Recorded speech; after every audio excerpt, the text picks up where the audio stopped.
Alright guys, what's going on? Dan here with Hatcher's Recreational Engineering, and I'm here with another video. I know I'm a little bit late this week, but that's okay, because we made a ton of progress on this car this weekend, so I wanted to give you the rundown on what we got done. So Mike got his wiring all completed here. The car is running on all of its systems. All the gauges are functioning. Everything is pretty loomed up nice and tucked up and grommeted and you know the deal. This still has to get fastened to the dash. It's doing the thing. The wiring is doing the wiring. I'll cut to a clip real quick. Mike can explain kind of what's going on here. Mike, run through your wiring. Well, ignition, start button, fuel, fan, and lights. All nice and crimped. Whew. Well, explain what we did. We bought a cheap Jegs panel for just toggle switches. Yep, bought a cheap fuse box, tied it all in, all constant hot, 20 amp fuses. Let's give them a full presentation. All right, Mike, give me some lights. We got lights. All right, give me some fuel pump. Woohoo! Okay, give me some fan. Oh my Jesus! All right, give me a quick crank. Woohoo! Oh man, we got ourselves a race car. We have taillights too. Well, one taillight. We only got one taillight because my bulb blew out over there. So we got one taillight. Okay, good. Well, I just have to bring you all the time because I didn't do any wiring, so I don't know what's going on there. Can't be that hard though. That's why I had you do it. I'm going home. It's like 1 in the morning. The wiring is finally done. Thanks to Mike, who's had it. You want to show them the tack? Yeah, show him the tack. Show him the tack. It's pretty good. It's pretty good. The wiring is really good. Mike was finishing wiring up a marker light, and I passed out in the front seat. All right, what do we got? Go ahead. Hold on. I gotta give him ignition. Oh, hold on. You're not seeing what I'm seeing. We got lightage on ignition. Okay, fuel. Woo! Tack. There's also a giant bright shift light. Hold on. Woo! Woo! Already got that puppy set for $5,500. Maybe we'll turn her up. Fan. Woo! All the fanage. Look out, Mike. It'll suck your shirt off. And headlights. I don't know if you can see headlights or not, but there's headlights. There's headlights. The aluminum is in the back for the firewall. Just have to finish pop riveting the top panel.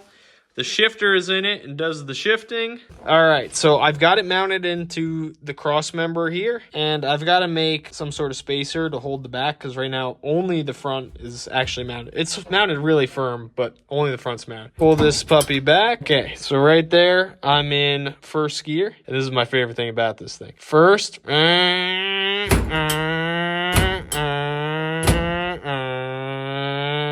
if we want neutral, one forward for reverse and park. Woo! That's some race car stuff. We got shock cross member for our inboard shocks.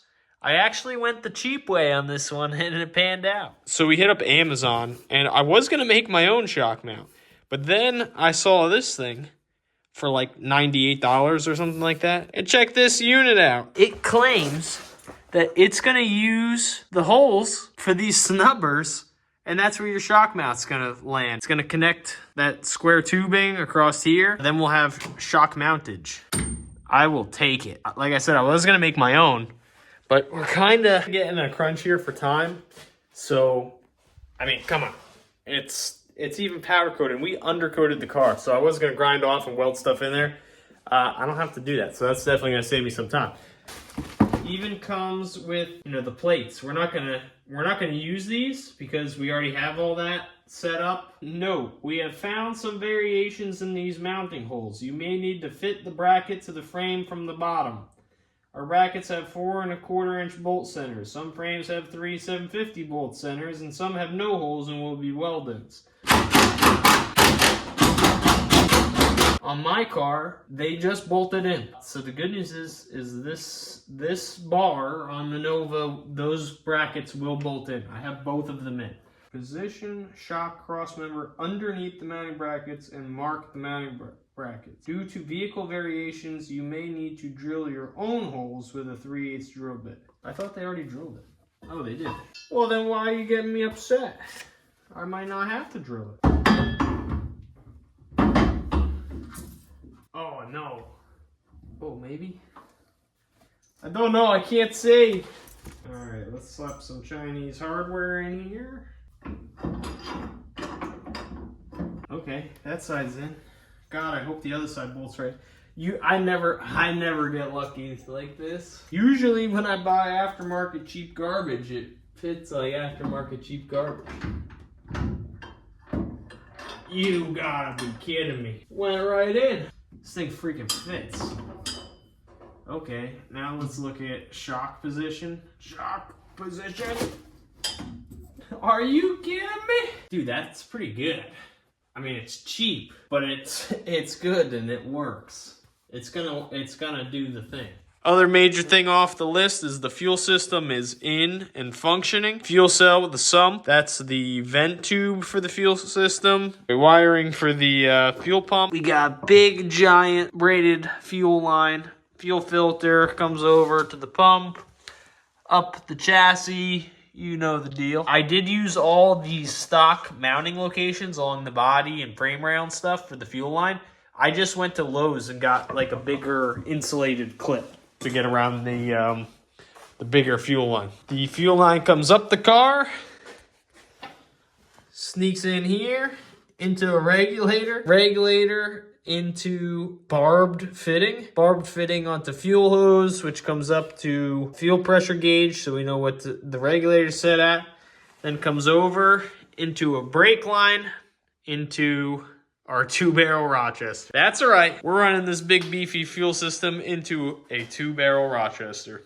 Now, I know that's crazy. Why would you go with that beefy fuel system to run into your 2-barrel? Well, come on. This motor came with this 2-barrel, and we're just trying to establish a baseline on our $300 drivetrain here. We're gonna get it out. We're gonna make a hit with this motor, untouched, bone stock 307, and see what it'll do with just headers and a stall converter. That's the only thing we have going for this.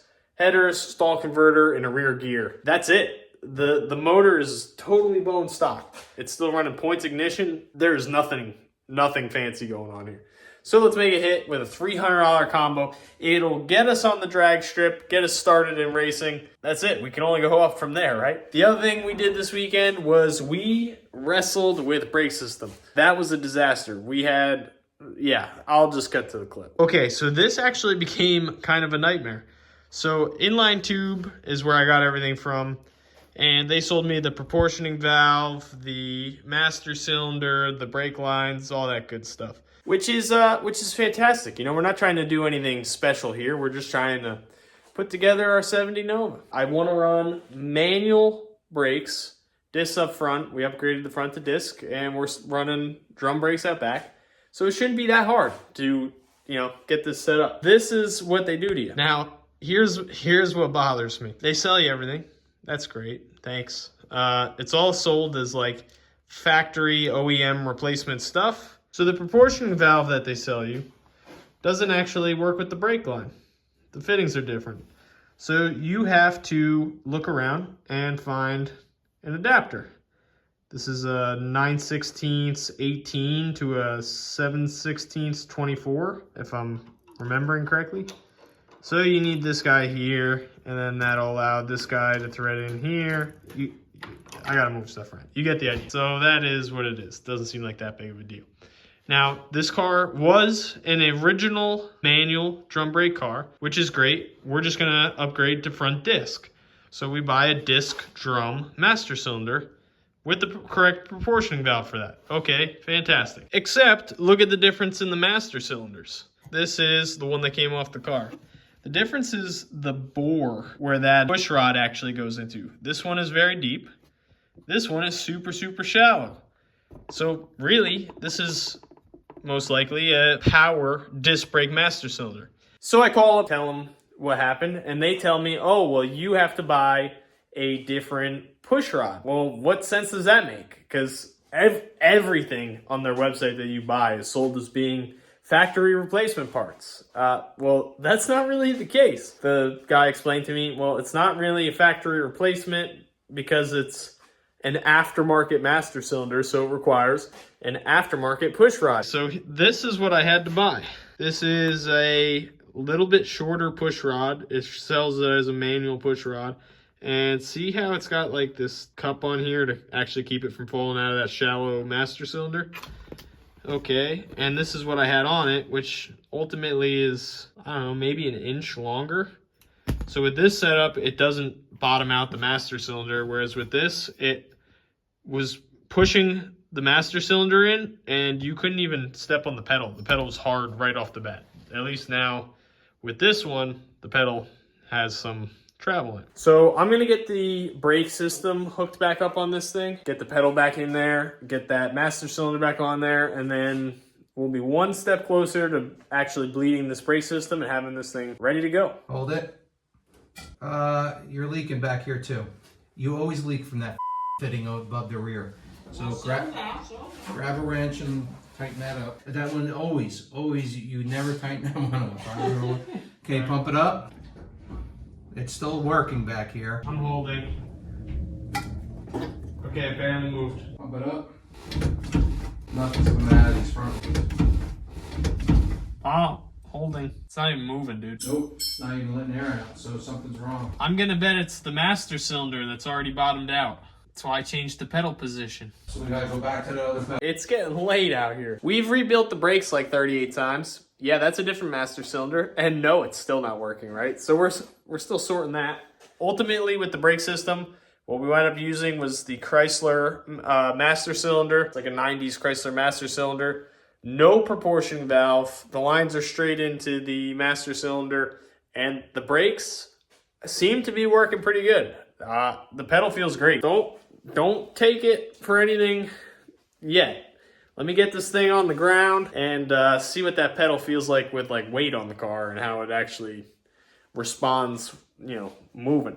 We switched the valve covers from those cool fin ones to these Hollies. The fin ones for like a 283, they had no breather on them, so we switched to the Hollies. But we've got belts, we've got radiator. I gotta make like an actual hold down for the radiator, but for this moment it'll work. And then last night, for the first time, we actually fired this thing up and let it run off of its own fuel system, and it was awesome. All right. Good. Do it again. Okay. What's the pressure at? Still way too high? Do it one more time. 12, 13. Well, that's where we started with it, right? Yeah. Okay, go. Oh.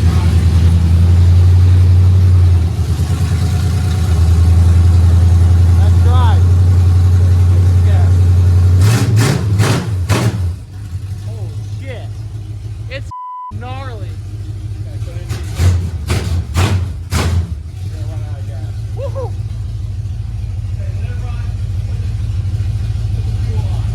Huh? Put the fuel on?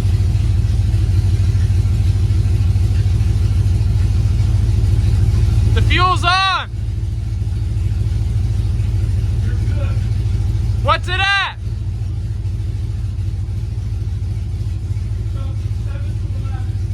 Woohoo!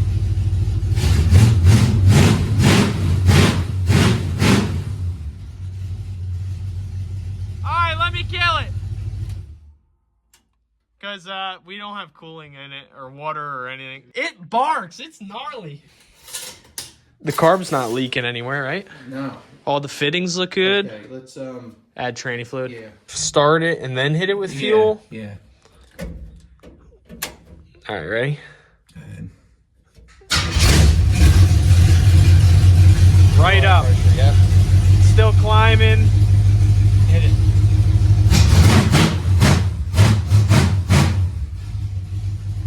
We never checked the oil. Put it in here and see if it shifts. All the way to first? Oh, yeah, go ahead. Go in first. Okay, I'm in first. Go ahead. A little more. A little more. Shift it.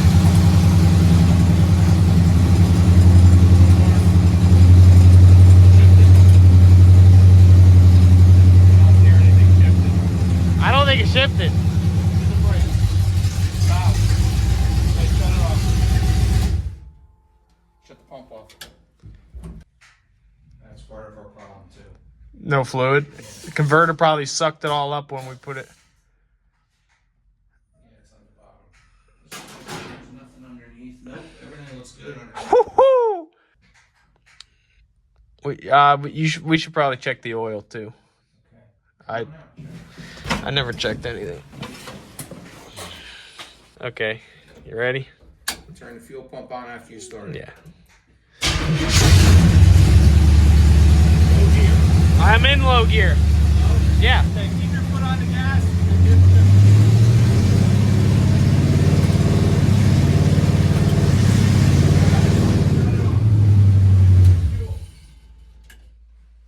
Perfect. We got all 3 gears. Yep. Do me a favor, fire it up one more time. I want to see this fuel pressure again. Okay. Ready? Yep.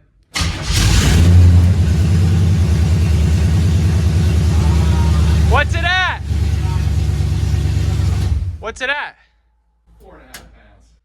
Oh, what? It needed. We had air in it. Yeah, it actually had to like run fuel through the system to pull it down. Yep. Cause dude, it's running good. It's running so good. It doesn't even crank. It just pops right off. Yeah, not bad for not having a timing mark, huh? No, and 300,000 miles. Other than dumping this thing back on the ground, we gotta time it, tune it, just a bunch of little things to check off the list now. Also a huge thank you to Mike and my dad. These guys put in long days and late nights all weekend trying to thrash on this thing. Okay, this is your late Saturday night update. Finished. Dude, are you for real? You have a better hammer. That's beautiful work you do there, Mike. Yeah, I'm not getting paid. No, you're pretty cheap labor. You know it's getting late. We're doing this. Is there rules? Yeah, the only rules there is no rule. Ready to go. Oh! Daniel, you were wrong! You're so strong. He is not that strong. I bet he can't beat Mike in an arm wrestle. Oh! Oh! I want to test for steroids. Steroids. Everybody's been doing what they can to help try and get this thing ready to make a pass right there at the end of the season before the track closes for the winter. Hopefully we make it. Make sure you like, make sure you subscribe, drop something down in the comments for me, and we will see you next time.